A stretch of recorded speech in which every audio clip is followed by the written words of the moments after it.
Olá, mulheres. Evelyn Maciel falando. E vamos dar continuidade à leitura do livro Campo de Batalha da Mente, da autora Joyce Meyer. Vamos à parte 2, Condições da Mente.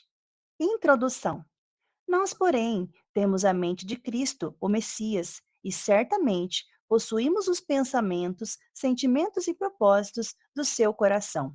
1 Coríntios 2, versículo 16, com acréscimos da autora. Em que condição está a sua mente? Você notou como a condição de sua mente muda? No momento, você pode estar calmo e em paz, e no outro, ansioso e preocupado. Ou você pode tomar uma decisão e estar seguro a respeito dela. Então, mais tarde, encontrará a sua mente em uma condição confusa a respeito da mesmíssima coisa sobre a qual anteriormente você estava tão seguro e certo. Houve momentos em que experimentei essas coisas, como também outras. Houve momentos em que eu parecia ser capaz de crer em Deus sem qualquer problema, e então houve outros tempos quando a dúvida e a descrença me perseguiam impiedosamente. Como parece que a mente pode se encontrar em tantas situações diferentes, comecei a me perguntar quando a minha mente estava normal. Eu queria saber o que era normal para aprender a lidar com os padrões de pensamentos anormais imediatamente antes da chegada deles. Por exemplo, uma mente crítica, julgadora e desconfiada poderia ser considerada anormal para um crente. Entretanto, na maior parte da minha vida, isso foi normal para mim, embora não devesse ser. Era ao que eu estava acostumada.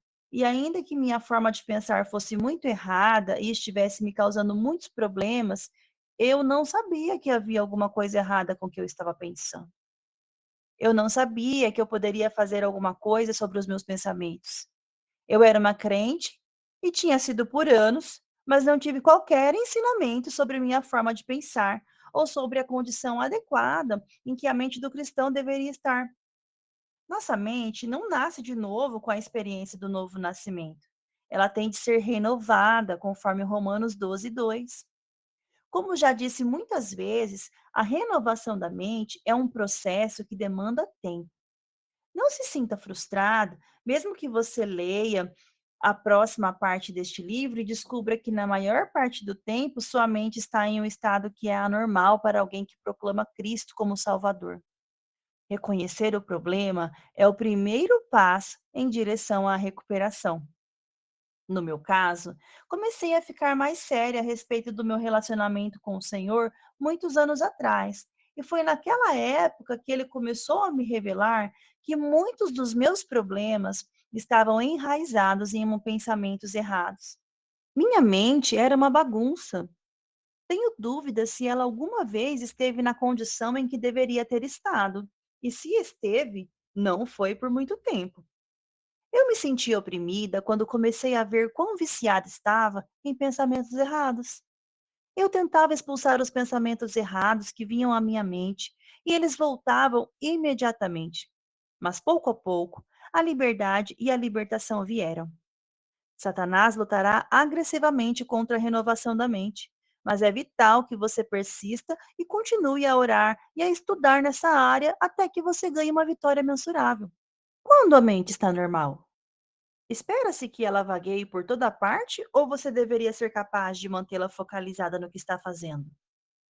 Deveria você estar irritado e confuso ou deveria estar em paz e razoavelmente seguro da direção que deveria estar tomando na vida?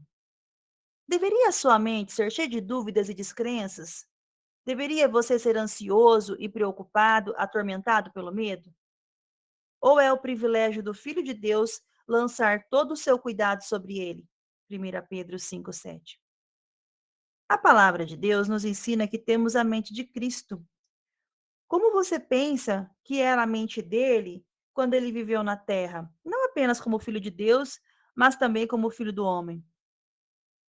Continue na próxima parte de O Campo de Batalha da Mente.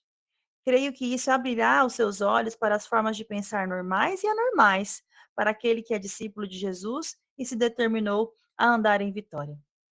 Capítulo 8. Quando minha mente está normal? Eu sempre oro para que o Deus de nosso Senhor Jesus Cristo, o Pai da Glória, vos conceda espírito de sabedoria e de revelação, de discernimento de mistérios e segredos, no pleno, profundo e íntimo conhecimento dele, tendo iluminados, inundados de luz, os olhos do vosso coração, para saberdes e entenderdes qual é a esperança do seu chamamento, qual a riqueza da glória de sua herança nos santos ou seus separados. Efésios 1, versículos 17 e 18, com acréscimos da autora. Note que Paulo ora para que ganhemos sabedoria, tendo os olhos do nosso coração iluminados. Baseado em diversas coisas que tenho estudado, descrevo os olhos do coração como a mente. Como cristãos, em que condição deveria estar a nossa mente? Em outras palavras, qual deveria ser o estado normal da mente do crente? Para respondermos a essa pergunta, devemos examinar as diferentes funções da mente e do espírito. De acordo com a palavra de Deus, a mente e o espírito trabalham juntos. Isso é o que eu chamo de princípio da mente, auxiliando o espírito. Para entendermos melhor esse princípio, vejamos como ele funciona na vida do crente. O princípio mente-espírito. Porque qual dos homens sabe, conhece e entende as coisas que se passam nos pensamentos do homem, senão o seu próprio espírito que nele está? Assim também, as coisas de Deus, ninguém as conhece, sabe e compreende, senão o Espírito de Deus. Primeira carta aos Coríntios 2, versículo 11, com acréscimos da autora. Quando uma pessoa recebe a Cristo como seu Salvador pessoal, o Espírito Santo vem morar nela. A Bíblia nos ensina que o Espírito Santo conhece a mente de Deus.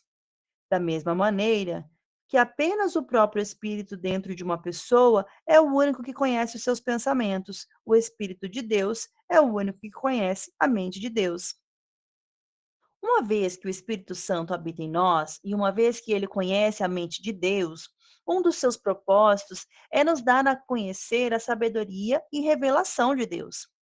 Essa sabedoria e essa revelação são concedidas ao nosso espírito e nosso espírito então ilumina os olhos do nosso coração, que é a mente. O Espírito Santo faz isso para que possamos entender em um nível prático o que está sendo ministrado a nós espiritualmente. Normal ou anormal? Como crentes, somos espirituais e somos também naturais. O natural nem sempre entende o espiritual. Portanto, é vitalmente necessário que nossa mente seja iluminada no que diz respeito ao que está acontecendo em nosso espírito. O Espírito Santo deseja nos trazer esta iluminação, mas a mente frequentemente deixa de perceber o que o Espírito está tentando revelar, porque ela está muito ocupada. Uma mente muito ocupada é anormal. A mente é normal quando está em descanso, não vazia, mas em descanso. A mente não deveria estar cheia de questionamento, preocupação, ansiedade, medo e outras coisas como essas. Ela deveria estar calma, quieta e serena. À medida que avançarmos nesta segunda parte do livro, você observará diversas condições anormais da mente e provavelmente as reconhecerá como condições frequentes da sua própria mente. É importante entender que a mente precisa ser mantida na condição normal descrita neste capítulo. Compare-a com as condições usuais da nossa mente e você verá por que frequentemente temos tão pouca revelação do Espírito Santo e por que muito frequentemente sentimos falta de sabedoria e revelação. Lembre-se, o Espírito Santo tenta iluminar a mente do crente.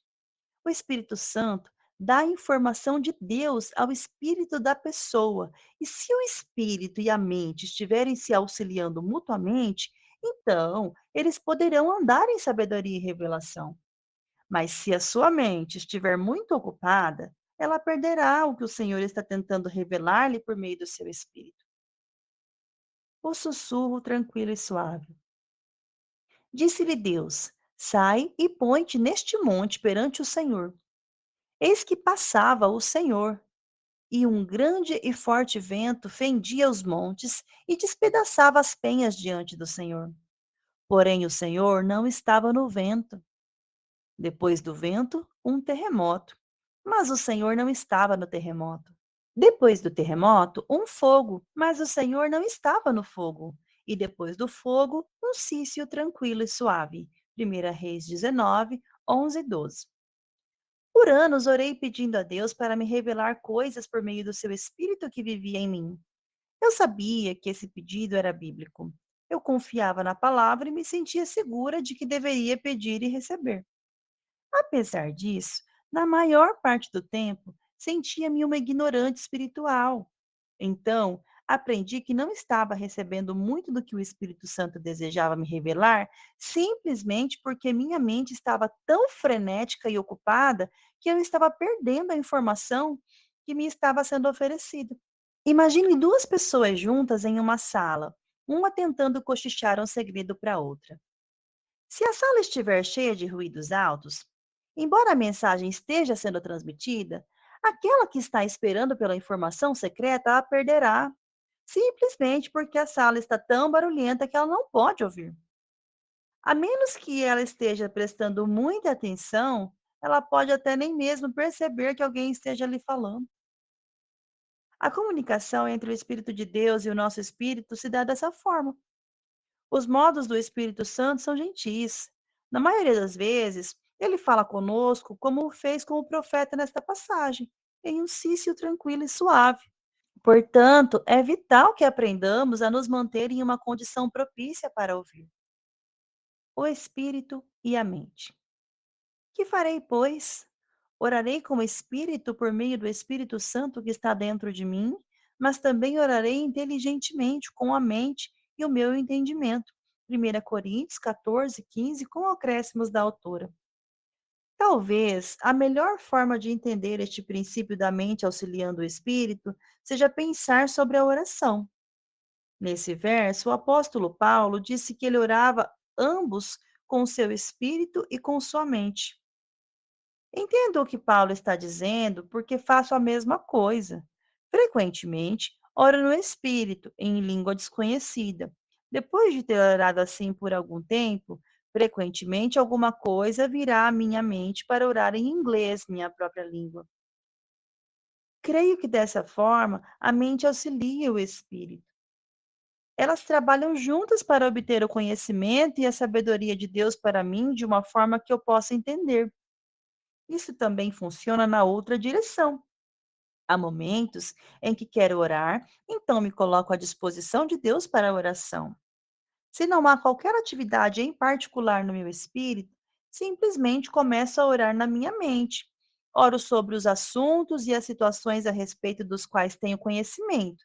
Algumas vezes, essas orações parecem muito superficiais. Não há nenhuma ajuda vinda do meu espírito. Pareço estar em luta, então continuo com alguma coisa da qual já tenho conhecimento. Continuo assim até que o Espírito Santo tome conta de mim a respeito de certos assuntos. Quando ele faz isso, então sei que atingi um ponto sobre o qual ele quer orar, não apenas alguma coisa sobre o que eu estou orando. Dessa forma, minha mente e o meu espírito trabalham juntos, auxiliando um ao outro para o cumprimento da vontade de Deus. Línguas e interpretações. Pelo que o que fala em outra língua desconhecida deve orar para ter o poder para que a possa interpretar e explicar o que ele diz. Porque se eu orar em outra língua desconhecida, o meu espírito, por meio do Espírito Santo que habita em mim, ora de fato. Mas a minha mente fica infrutífera, não produz frutos nem ajuda ninguém. 1 Coríntios 14, 13 ao 14, com acréscimos da autora. Outro exemplo da maneira pela qual o espírito e a mente trabalham juntos é o dom de línguas com interpretação. Quando falo em línguas, minha mente fica infrutífera até que Deus me dê, ou a outra pessoa, a compreensão do que eu estou dizendo. Então, minha mente se torna frutífera. Por favor, lembre-se de que os dons não são línguas e tradução. Tradução é um relato da mensagem, palavra por palavra, enquanto na interpretação a pessoa dá uma compreensão sobre o que a outra disse, mas no estilo próprio do intérprete expresso por intermédio de sua própria personalidade particular. Dou-lhe um exemplo. A irmã Maria pode levantar-se na igreja e dar uma mensagem em uma língua desconhecida. Isso veio do seu espírito e nem ela, nem ninguém mais sabe o que ela disse. Deus pode fazer com que eu entenda a mensagem, mas talvez de maneira geral. Quando me levanto em fé e começo a interpretar o que foi dito, faço a mensagem compreensível a todos, mas vem de mim, na minha forma única de expressão. Orar no Espírito em uma língua desconhecida e interpretar essa língua desconhecida são formas maravilhosas para entender o princípio da mente auxiliando o Espírito. O Espírito está falando alguma coisa e a mente está dando o entendimento. Agora pense nisto.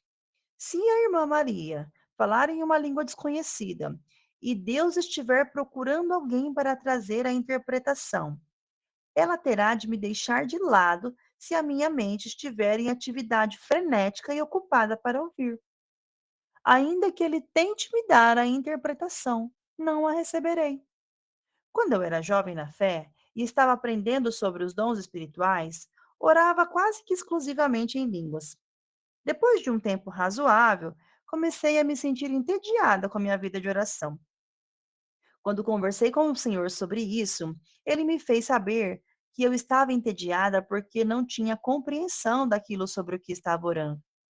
Embora perceba que nem sempre tenho de entender o que eu estou dizendo quando oro no Espírito, aprendi que esse tipo de oração está fora de equilíbrio e não é a mais frutífera se eu nunca tiver qualquer entendimento. Uma mente alerta e pacífica. Tu, Senhor, conservarás e guardarás em perfeita e constante paz aquele cujo propósito, ambos sua inclinação em caráter, é firme em ti, porque ele confia em ti, descansa em ti e espera confiantemente em ti. Isaías 26, verso 3, com acréscimos da autora. Eu espero que, por meio desses exemplos, você consiga ver prontamente que sua mente e seu espírito certamente trabalham juntos.